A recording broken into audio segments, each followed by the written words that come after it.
How you doing? I'm Kevin O'Hara for alcoholmastery.com.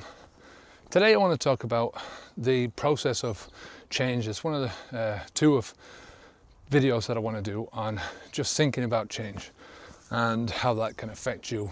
The first one is going to be about this one. It's going to be about how it can sort of alter your life altogether. And the second one is going to be about how the process of change is very tiring and, can take a while to get used to, right? Most people, when they think about change, they don't really like it, People in general, we're habit forming creatures. We like to do our habits. We like to follow routines. We like to do as many things subconsciously as possible. And, it's fair enough. Our brain is very powerful.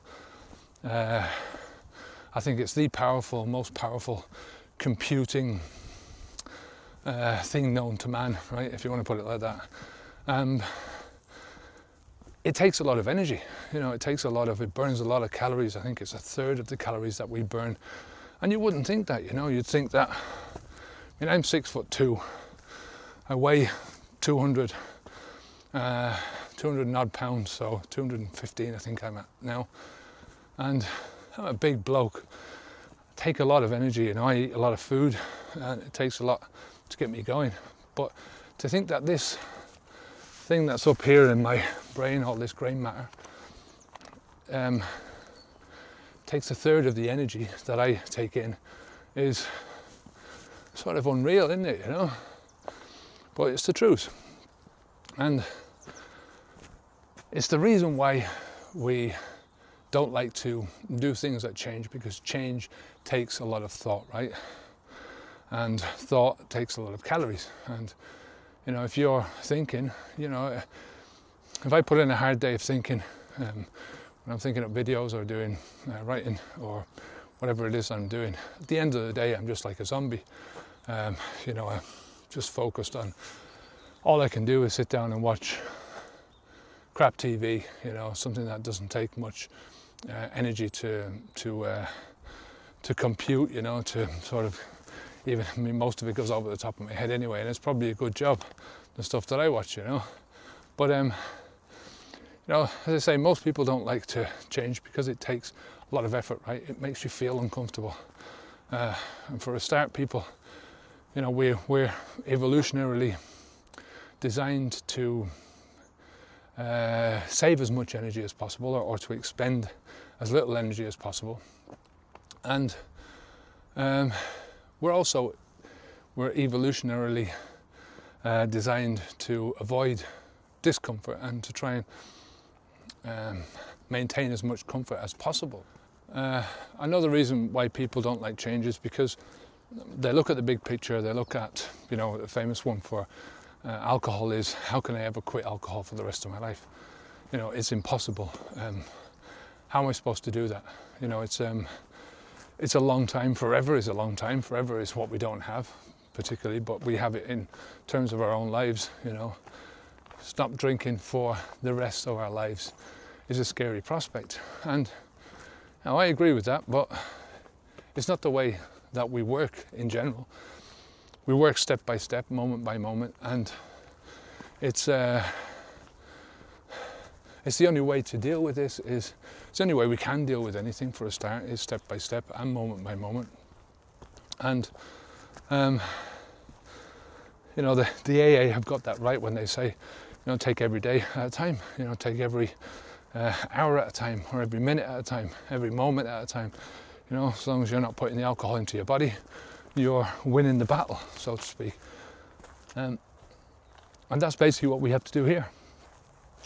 We have to win the battle. And thinking about change is a part of the process, right? It's a part of the overall change process. It moves you forward, right? Just the fact that you're thinking about it, thinking about what you're going to do today, what you're going to do tomorrow. It's not about the alcohol, right? It's not about the drinking. It's about the lifestyle. The more you dwell on the alcohol and that aspect of things, the less time you're going to dwell on what's really important in your life, and that's changing all the variety of areas in your life that involve alcohol now. I mean, as alcohol drinkers, I specialized in drinking to leisure, right? That was my leisure time, right? Was drinking.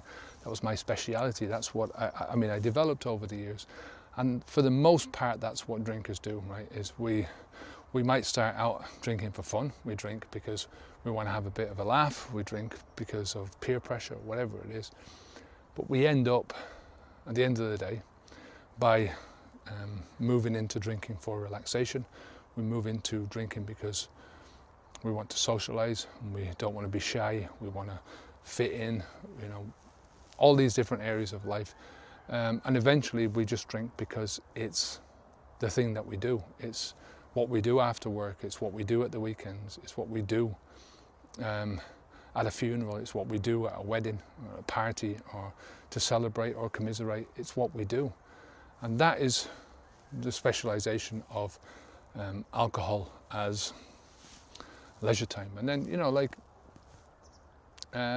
eventually that, because it's a drug, and because of tolerance levels and all those other factors, the consequences of drinking, we have to start drinking. Then, drinking alcohol seeps into all the other different areas of our lives that we don't want it to seep into, like driving cars and going to work, and while you're looking after children and all this kind of stuff, the bad areas of life where we don't want it. And of course, there's the obvious physical and mental consequences of drinking alcohol that sneak up on us over the years, right? But what I'm saying is that you have to start off this process by thinking, right? It has to be, you have to think about the change first before you can put the change into action, right? So you have to do a lot of thinking.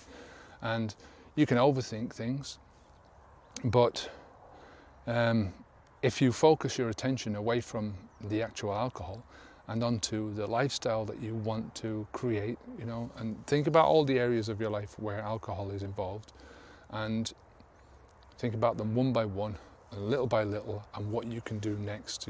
Instead of drinking tomorrow when you come home from work, what are you going to do, right? So instead of coming home and drinking, what are you going to do? So you, like I said in one of the other videos, you can go to the gym, right? You can go to the movies. You can do something else which you wouldn't normally do. And it's basically, you get a chance now to redesign your life, right? And to learn, which is what it's going to take. You're going to have to learn how to do all these things in different areas. It's a tough part. It's going to take work. It's going to take hard work in some areas. But it's well worth it, right? And what's your alternative? Your alternative is to carry on drinking, right? So you don't want to do that. As I say, the biggest change that you're going to make now is taking the alcohol out of your life. Once that's not there, and once you say to yourself, well, that is no longer an option, right? So that's in my past. Then you've got no choice but to move forward. So that big change is the stopping drinking. You move that outside, and then that becomes the foundational stone for everything else that you're doing.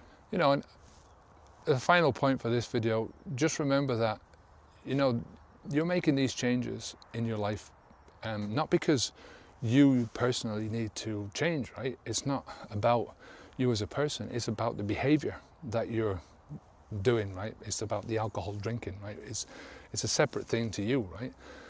If you say, well, the alcohol behavior is me, I'm the alcoholic, right? I'm this, I'm that, I'm the other, right? Then you're assigning personal blame to yourself, right? Nothing to do with that. It's the behavior. It's separate to you. It's just something that you do, and it's something that you can change. If you say to yourself, well, I'm an alcoholic, this is what the AA preachers are. They don't preach it, but this is what it ends up being, is people who go to the AA, because it's drummed into them every time they go there, and they stand up and say, I'm Kevin, I'm an alcoholic, and I haven't been drinking for X number of weeks, months, years, or whatever it is, that over time, this is just drummed into you, that you are an alcoholic. You're an alcoholic. And 20 years later, you're still saying to yourself the same bullshit, right? I'm an alcoholic. You know, and I've said this before, you wouldn't say this if you were obese and you lost the weight, if you were a smoker and you stopped smoking, if you were a heavy drug user, heroin user, and you stopped taking heroin, you wouldn't say this. You wouldn't say this in any other area of your life, you know. It used to be, you know, if you were a painter and you went to college, you know, if you were a house painter, or if you were a carpenter or a bricklayer or any of those things, and you went to college and you learned how to become a doctor, you wouldn't all of a sudden keep saying, well, you know, like I'm a carpenter. You would say, I'm a doctor, right? You change in life. This is what life is all about. It's dynamic. It changes. You change. And it doesn't define you, because then, you know, you retire and you're no longer a doctor. You used to be a doctor, blah, blah, blah. You know, it's the same thing.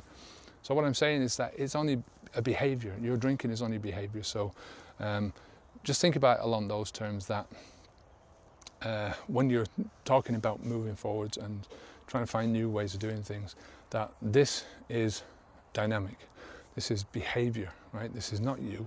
This is nothing, no reflection on you as a person, right?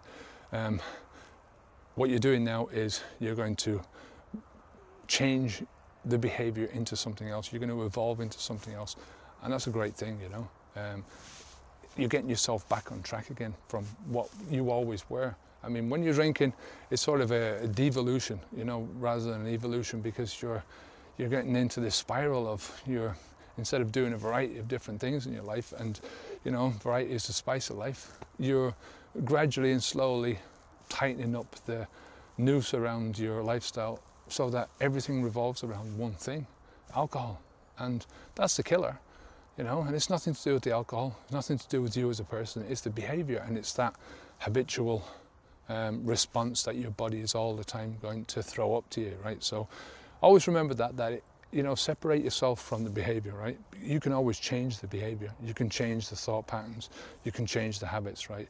You cannot change you as a person. And if you believe that that is what you are, then it becomes that much harder for it to change. So look, that's it for today. I'm going to go now, carry on with my walk. If you have any questions at all about this, then leave a comment down below. Give us a thumbs up if you like the video. Subscribe if you haven't already subscribed. If you want to support the channel at all, come on over to patreon.com